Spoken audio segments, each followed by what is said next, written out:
Bonjour à tous, comment allez-vous? Vous allez bien? Super. Et votre semaine, ça s'est bien passé?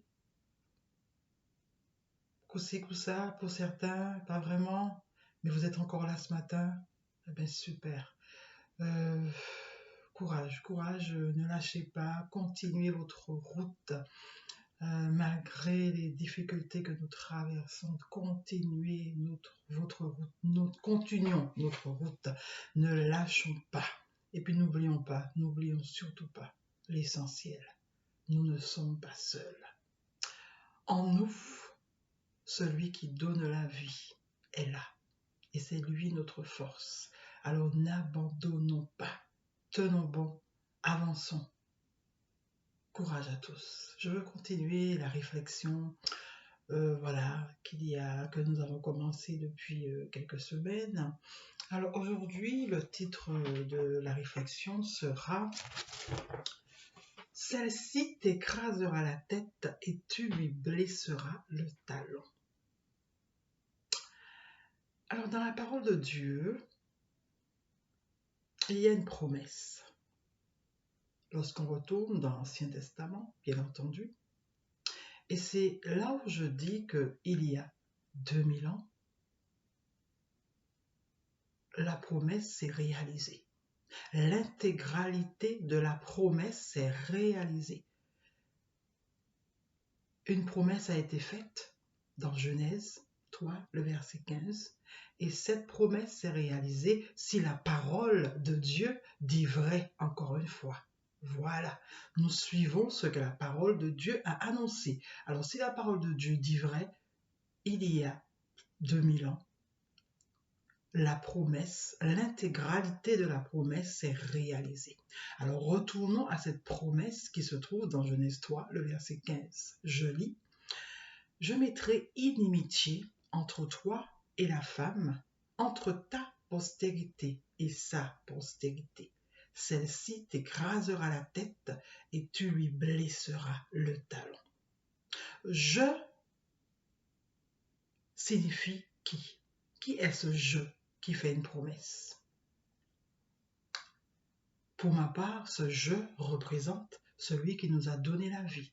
Celui qui nous a donné la vie nous a dit « Je mettrai inimitié ». Il n'a pas dit « Je vais envoyer un fils mettre une inimitié ». Non, le « je » s'est adressé à nous. Je mettrai une inimitié entre toi et la femme, entre le serpent et la femme, entre ta postérité et sa postérité.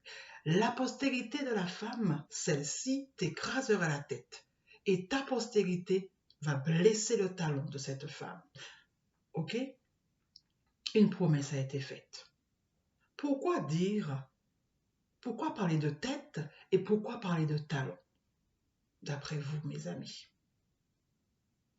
Rappelez-vous de ce qui se passait avec le peuple d'Israël le jour du grand pardon. Il y avait combien de boucs? On a dit il y avait 2 boucs. Il y avait le bouc expiatoire et le bouc vivant. Le bouc expiatoire, il était égorgé. Je sais que je suis dure, il était égorgé, sacrifié, et le sang était aspergé dans le lieu très saint aussi. D'accord? Et le bouc vivant, sur sa tête étaient confessés tous les péchés du peuple de toute l'année. Et ce bouc vivant était chassé dans le désert, accompagné d'un homme. D'accord? Et le verset dit, dans le désert, sur la terre, sur une terre désolée. Voilà.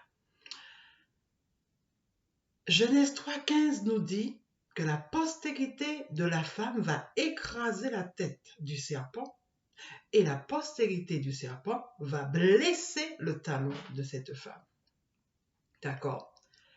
La tête revient et blesser le talon signifie quoi? Le sang. Ok? Signifie le sang qui va couler. Ok?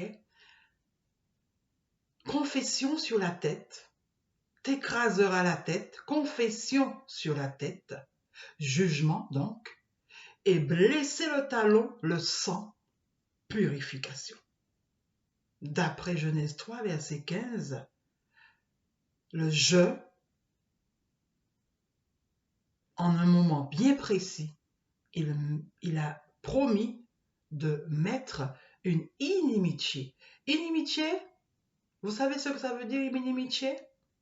Le Nouveau Testament nous le dit. Mais c'est quand même bizarre, le verset du Nouveau Testament. Allons donc au Nouveau Testament.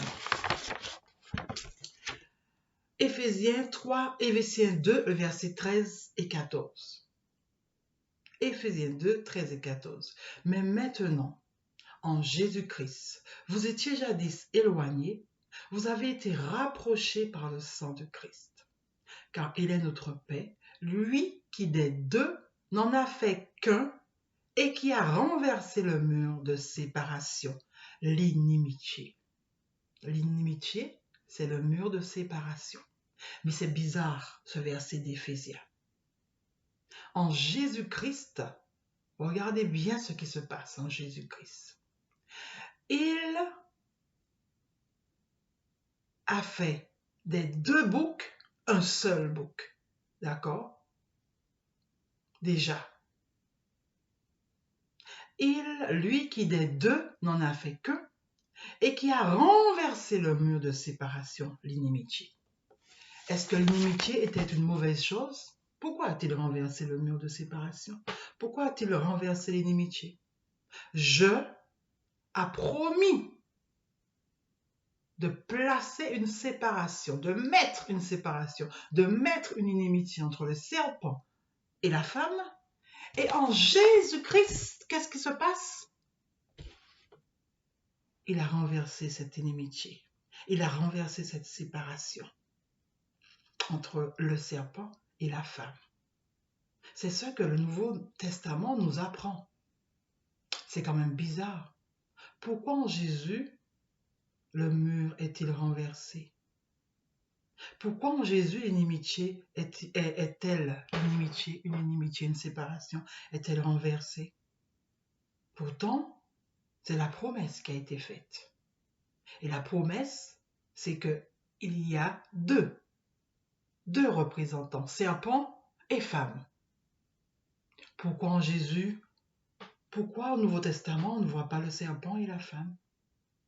Pourquoi le Nouveau Testament nous parle juste du bouc vivant? Pourquoi nous n'avons pas le bouc expiatoire? En Jésus, nous avons les deux, le bouc vivant et le bouc expiatoire? Non, ce n'est pas ce qui a été promis. Ce qui a été promis, c'est deux postérités. Postérité du serpent et postérité de la femme. La postérité de la femme, elle sera blessée.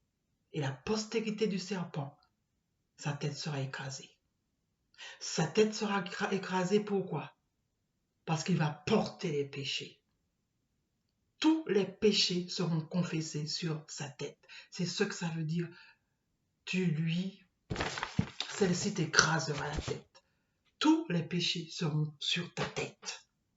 C'est ce qui a été promis par celui qui nous donne la vie. Et pourtant, c'est quand même bizarre. Jean 3, 14 nous dit, « Et comme Moïse a élevé le serpent dans le désert, il faut de même que le Fils de l'homme soit élevé. » Qui est ce Fils de l'homme qui a été élevé? Jean 12, 32 dit, « Et moi, quand j'aurai été élevé de la terre, j'attirerai tous les hommes à moi. » Qui est ce moi? Qui est ce Fils de l'homme qui a attiré tous les hommes à lui? Qui est ce Fils de l'homme qui a attiré tous les hommes à lui? Qui est ce Fils de l'homme qui s'est comparé au serpent, mes amis? Comme Moïse a élevé le serpent dans le désert, il faut de même que le Fils de l'homme soit élevé. Qui est celui-là qui s'est comparé au serpent? Donc, au bouc vivant, à la postérité du serpent, pas à la postérité de la femme.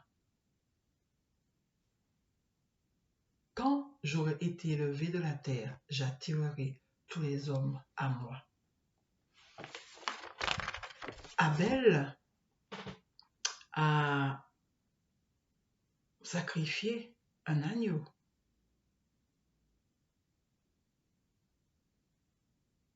Le sang a coulé. Pourquoi Jésus nous dit qu'il a porté les péchés? Pourquoi? Ce qu'il devait venir faire, c'est juste purifier les péchés. Et le bouc vivant, la postérité du serpent, celui qui représente le serpent, c'est lui qui doit porter les péchés. C'est lui que sa tête doit être écrasée. Une promesse a été faite dans Genèse 3, le verset 15. C'est la parole dit vrai. Il y a 2000 ans, la promesse s'est réalisée dans l'intégralité, mes amis. Qui était le bouc expiatoire? Qui a représenté la postérité de la femme? Qui a représenté la postérité du serpent? Les deux postérités étaient là, mes amis. Ce n'est pas possible qu'une seule postérité puisse accomplir les deux. Mais en Jésus-Christ, c'est ce qu'on nous a démontré. Il a réuni deux postérités. Car il est notre Père, lui qui des deux n'en a fait qu'un et qui a renversé le mur de séparation. Le je a promis de mettre un mur entre le serpent et la femme, mais lui, il a dit non, non, non. On va réunir les deux postérités. Et on va enlever ce mur de séparation-là qui avait été promis. Rappelons-nous du verset de Jérémie 11, le verset 19. J'étais comme un agneau familier qu'on mène à la boucherie, et j'ignorais les mauvais desseins qu'il méditait contre moi. Détruisons l'arbre avec son fruit, retranchons-le de la terre des vivants, et qu'on ne se souvienne plus de son nom. Mes amis, ce bouc expiatoire, on l'a enlevé de nos mémoires. Cette postérité de la femme, on l'a enlevée de nos mémoires.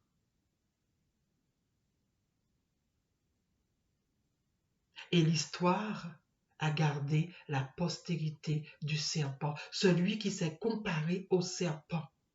Il a été élevé. Élevé signifie situé à une certaine hauteur, qui atteint une grande importance. Celui qui s'est comparé au serpent a été élevé, a été mis à une certaine hauteur. Il a pris toute la place. Il a pris toute la place. Si on ne passe pas par lui, on n'a pas le salut. Il a pris toute la place, mes amis. Dans nos cœurs, dans notre esprit, il a pris toute la place dans nos vies. Où est le je dans nos vies? Où est celui qui nous a donné la vie? Où est-il placé? Après, celui qui s'est comparé au serpent, celui qui a été élevé comme le serpent, celui qui a été mis à une hauteur comme le serpent, et qui nous fait croire que sans lui, il n'y a pas de salut. C'est celui-là. Et où est la place de celui qui nous a donné la vie? De celui qu'on a appelé Dieu? Où est sa place?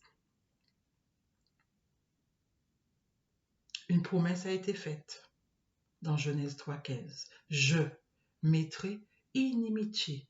Je mettrai une séparation, un mur de séparation entre toi, serpent, et la femme. Entre ta postérité et sa postérité. Celle-ci t'écrasera la tête et tu lui blesseras le talon. La promesse a été faite. La promesse s'est réalisée il y a 2000 ans. Le serpent a été chassé du ciel. Et qu'avons-nous fait? Nous l'avons accueilli. Nous l'avons élevé. Le bouc vivant a été chassé du ciel sur une terre désolée, dans le désert. C'est notre terre. Il a été chassé et nous l'avons élevé. Nous l'avons accueilli, mes amis. Et il a pris toute la place dans nos cœurs, dans nos esprits, dans nos vies, à la place de celui qui donne la vie. Une belle réflexion à vous, mes amis. Et